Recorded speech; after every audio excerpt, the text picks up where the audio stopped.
ಹುಬ್ಬಳ್ಳಿ ಹೊರವಲಯದಲ್ಲಿ ಭಾರಿ ಬೆಂಕಿ ಅವಘಡ, ಕೋಟ್ಯಾಂತರ ನಷ್ಟ. ಹುಬ್ಬಳ್ಳಿ ಹೊರವಲಯದ ಕುಸಗಲ್ ಹತ್ತಿರ ಭಾರಿ ಬೆಂಕಿ ಅವಘಡ ಸಂಭವಿಸಿದೆ.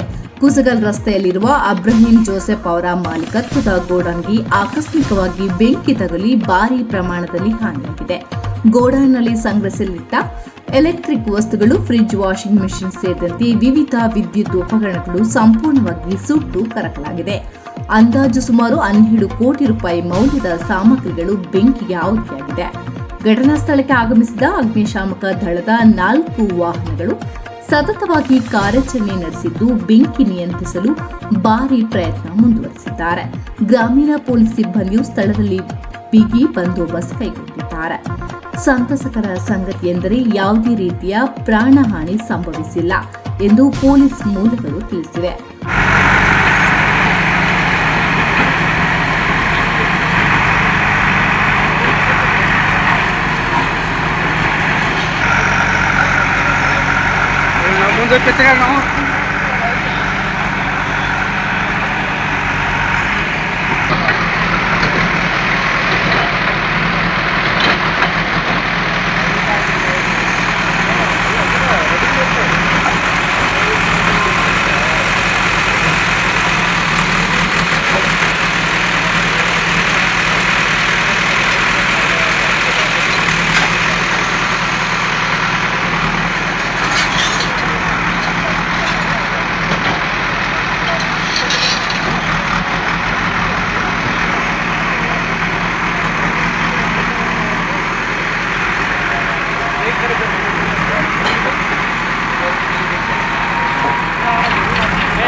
ವರದಿ ಹನುಮಂತ ಕೋಣಿಸಾಗರ, UK 27 ನ್ಯೂಸ್, ಹುಬ್ಬಳ್ಳಿ.